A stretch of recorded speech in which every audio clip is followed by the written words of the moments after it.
জাহিদ মালিক সাবেক স্বাস্থ্যমন্ত্রী হিসাবে দায়িত্ব পালনকালে ক্ষমতার অপব্যবহারপূর্বক অসাধু উপায়ে অর্জিত 61,42,56,426 টাকার সম্পদ অর্জন।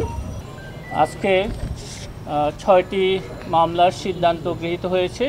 আমরা পর্যায়ক্রমে সেগুলি আপনাদের কাছে উপস্থাপন করছি।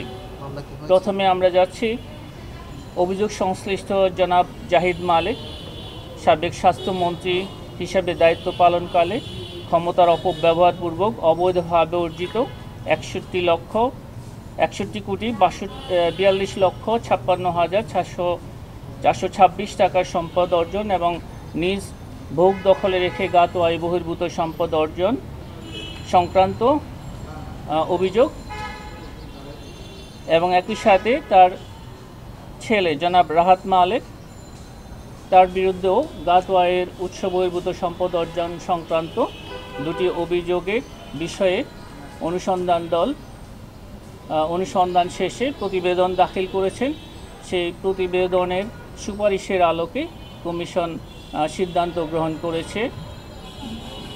তাদের সুপারিশ অনুযায়ী জনাব জাহিদ মালিক সাবেক স্বাস্থ্যমন্ত্রী হিসাবে দায়িত্ব পালনকালে ক্ষমতার অপব্যবহারপূর্বক অসাধু উপায়ে অর্জিত 61,42,56,426 টাকার সম্পদ অর্জন এবং ভোগ দখলে রাখার অভিযোগ সহ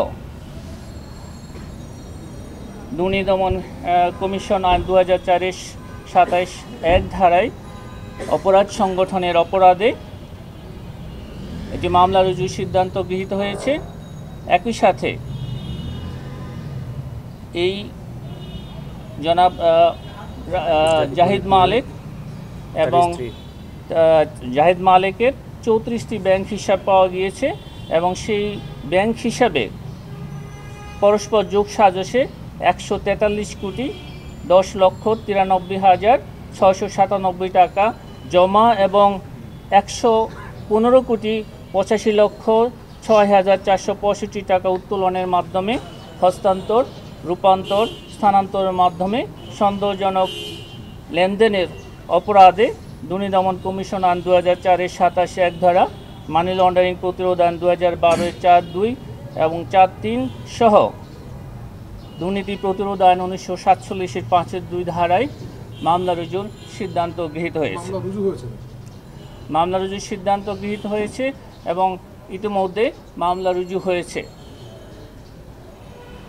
জনাব রাহাত মালিকের পিতা জাহিদ মালিক স্বাস্থ্যমন্ত্রী হিসাবে রাষ্ট্রের দায়িত্ব পালনকালে ক্ষমতার অপব্যবহারপূর্বক অবৈধভাবে অর্জিত 11,49,84,161 টাকাকে বৈধ করার লক্ষ্যে তার পুত্রের নামে অর্জন দেখিয়ে এবং নিজ ভোগ দখলে রেখে জ্ঞাত আয় বহির্ভূত সম্পদ অর্জনে সহায়তা করেছেন।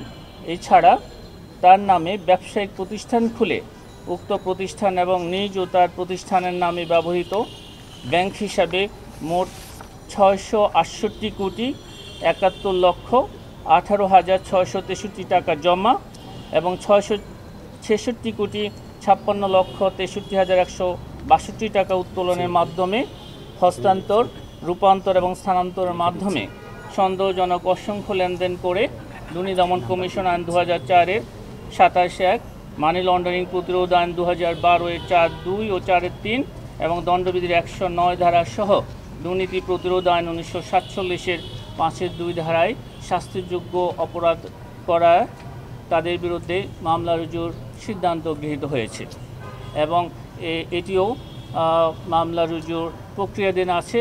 আজই মামলা রুজু হবে। এছাড়া জনাব শাবানা মালিক স্বামী জাহিদ মালিক কর্তৃক জ্ঞাত আয়ের উৎস বহির্ভূত 3,11,59,827 টাকার সম্পদের মালিকানা অর্জনের অপরাধে তাদের প্রতি দুর্নীতি দমন কমিশন আইন 2004-এর 26(1) দ্বারা সম্পদ বিবরণী নোটিশ জারি সুপারিশ কমিশন কর্তৃক গৃহীত হয়েছে। এছাড়া জনাব সাকিবা মালিক স্বামী রাহাত মালিক এবং জনাব সাদিয়া মালিক পিতা জাহিদ মালিক এবং জনাব সিনথিয়া আকমল পিতা জাহিদ মালিক তাদের বিরুদ্ধেও সম্পদ বিবরণী দাখিলের আদেশ জারির সুপারিশ গৃহীত হয়েছে।